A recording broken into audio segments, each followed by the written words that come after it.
Bab 33. Setelah sosok Ye Chen menghilang, Sunny melihat lagi apa yang disebut pil obat di telapak tangannya, dia hanya ingin membuangnya, tetapi untuk beberapa alasan, tangannya menyusut kembali. Orang ini tidak akan menggunakan hal semacam ini untuk terus menipu orang. Tidak, saya akan membawanya ke perusahaan Senin depan untuk mengujinya. Yang terbaik adalah jika tidak diracuni. Jika beracun, saya harus meyakinkan Ye Chen untuk tidak menggunakan benda ini lagi. Setelah itu, Sunny merapikan dapur sedikit, lalu duduk di sofa dan mulai membaca Jiang Cheng Business News hari ini. Ini adalah kebiasaan yang dia kembangkan selama bertahun-tahun. Tiba-tiba, dia melihat tanggal di koran hari ini, teringat sesuatu, dan bergumam, ini akan menjadi peringatan kematian 3 anggota keluarga Ye segera, dan diperkirakan saya akan pergi beribadah sendirian tahun ini. Meskipun saya tidak ada hubungannya dengan keluarga Ye mereka. Hubungan, tetapi beberapa hal selalu harus dilakukan oleh seseorang, jika orang-orang di Jiang Cheng tidak melakukannya, saya akan melakukannya. Faktanya, setelah insiden di Unu Villa 5 tahun lalu, dia telah menghubungi banyak orang hanya untuk mencari tahu mengapa keluarga Ye dimusnahkan. Tapi tidak ada yang mau memberitahunya bahwa semua orang bereaksi seolah-olah mereka sangat takut terlibat dengan keluarga Ye. Dia bahkan menemukan paman Ye Chen, tetapi bukannya mengatakan yang sebenarnya, pria itu langsung mengusirnya. Setelah 5 tahun, dia mungkin mendapat kabar melalui penyelidikan. Saat itu, sepertinya ayah Ye Chen menyinggung seorang pria besar dari ibu kota karena satu kejadian, dan kemudian pria besar itu marah dan membunuh orang tua Ye Chen secara langsung. Adapun Ye Chen, dia jatuh ke Danau Dongqian karena salah langkah, dan hidup dan matinya tidak pasti.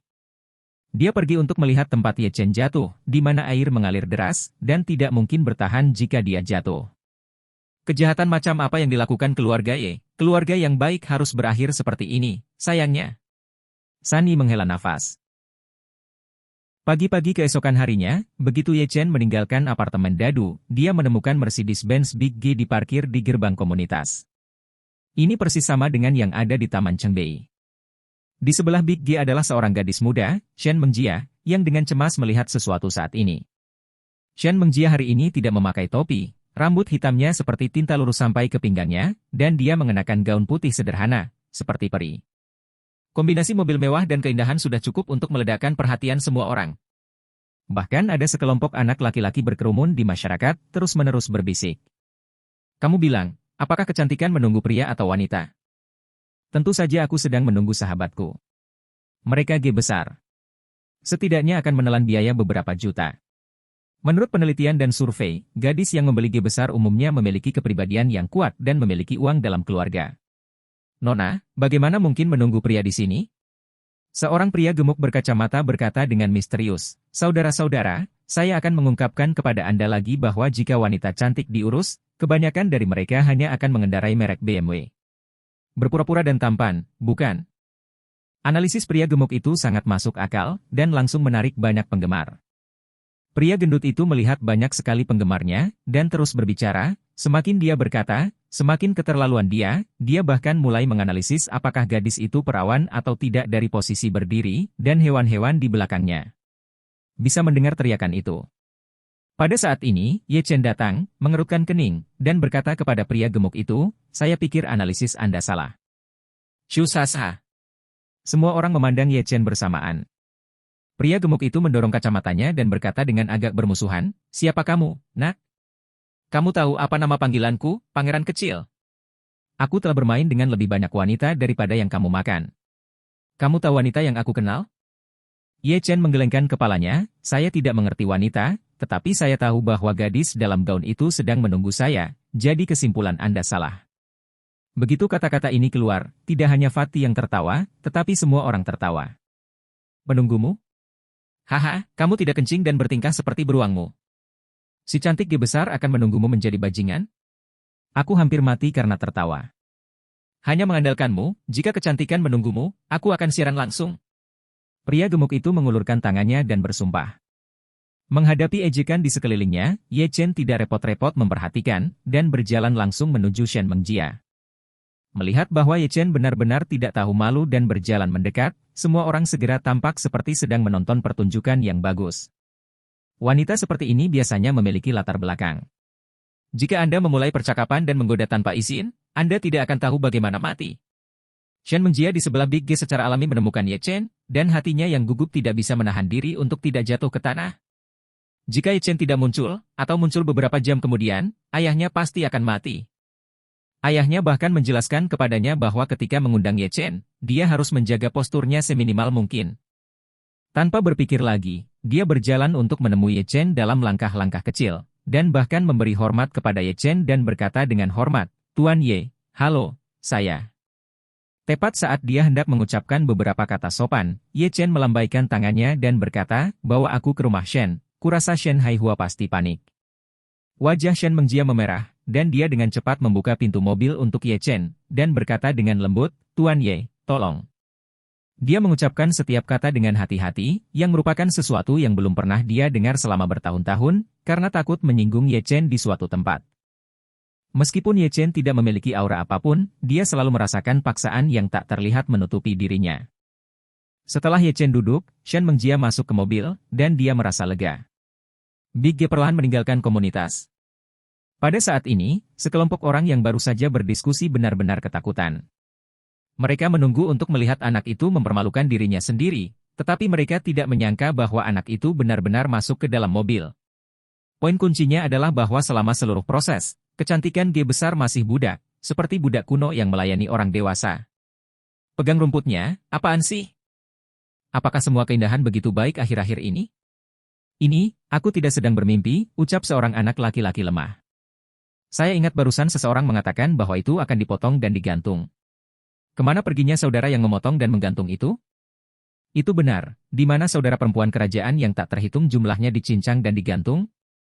Pria gemuk itu tersipu, dan terlepas dari reaksi kelompok itu, dia pergi dengan cemberut. Setengah jam kemudian, keluarga Shen di Jiangcheng. Ye Chen turun dari mobil, dan dia menemukan bahwa hampir semua orang di keluarga Shen datang untuk menyambutnya, yang cukup mengasyikkan. Shen Haihua melangkah maju dan berkata dengan penuh semangat, "Tuan Ye, Anda akhirnya di sini. Saya tidak tidur tadi malam, karena takut ini adalah beberapa jam terakhir saya. Jika Anda beberapa jam kemudian, saya mungkin harus bersiap-siap. Untuk akibatnya." Ibu Shen Mengjia juga berkata dengan hormat, "Tuan Ye, apakah Anda sudah sarapan? Saya hanya meminta pelayan untuk menyiapkannya."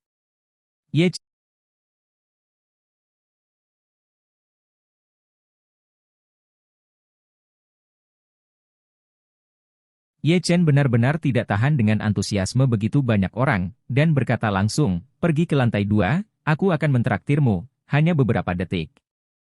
Setelah mendengarnya selama beberapa detik, sudut mulut semua orang berkedut. Bagaimana bisa ada pengobatan secepat itu? Bukankah seharusnya semua dokter jenius melihat, mendengar, dan bertanya? Jika bukan karena melihat kengerian Ye Chen hari itu, keluarga Shen mungkin akan mengecam Ye Chen sebagai orang gila.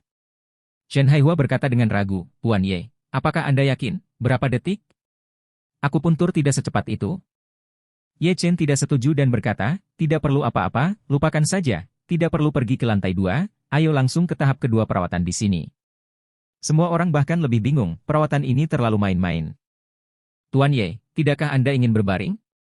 Hati Shen Haihua benar-benar tak tertahankan, dan dia berkata dengan suara gemetar. "Tidak perlu." "Tuan Ye, apa yang harus saya lakukan?" kata Shen Haihua. "Buka saja mulutmu." Meskipun Shen Haihua bingung, dia hanya bisa membuka mulutnya dengan patuh.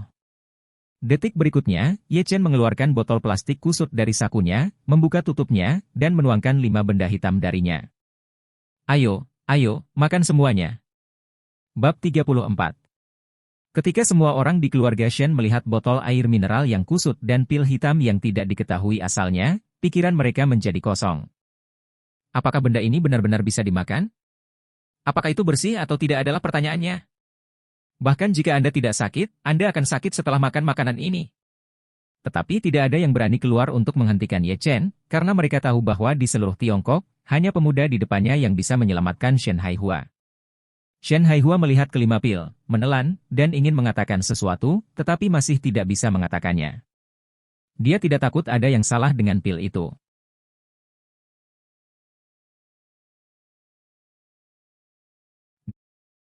Dia takut membuat Ye Chen marah di depannya. Pria yang bisa mengendalikan hidupnya. "Apakah kamu memakannya atau tidak? Atau tidak, aku akan mengambilnya," kata Ye Chen ketika dia melihat bahwa pihak lain masih ragu-ragu. Tepat saat dia akan meminum pil obat, Shen Haihua berkata dengan penuh semangat, "Tuan Ye, saya akan memakannya, saya akan memakannya. Jangan meminumnya." Setelah berbicara, terlepas dari apakah ada masalah dengan pil obat, dia langsung meminumnya, menutup matanya, dan menelannya. Saat itu ditelan, efek obat yang kuat meluap. Shen Haihua tampaknya merasa bahwa seluruh tubuhnya terbungkus dalam arus hangat, dan seluruh tubuhnya merasakan kenyamanan yang belum pernah terjadi sebelumnya. Perasaan seperti ini, dia tidak pernah menikmatinya. Dia bahkan tidak bisa menggambarkannya dengan kata-kata. Itu bahkan lebih kuat dari perasaan cinta pria dan cinta wanita. Shen Haihua, seorang pria berusia 50-an, tidak bisa menahan erangan. Pada saat ini, dia tidak peduli berapa banyak orang yang menonton. Dia hanya ingin mengungkapkannya. Perlahan-lahan, dia bahkan menemukan bahwa rasa sakit yang telah terjadi di tubuhnya selama bertahun-tahun telah menghilang. Semua dihilangkan. Dia membuka matanya dan menemukan bahwa seluruh dunia sangat cerah, seperti bayi yang baru lahir. Ini. Mata Shen Haihua memerah. Tidak ada yang tahu arti mengerikan di hatinya saat ini. Dia mengulurkan tangannya tanpa ragu-ragu, dan mengepalkan Ye Chen dengan erat. Meskipun dia tidak tahu apa yang Ye Chen berikan padanya.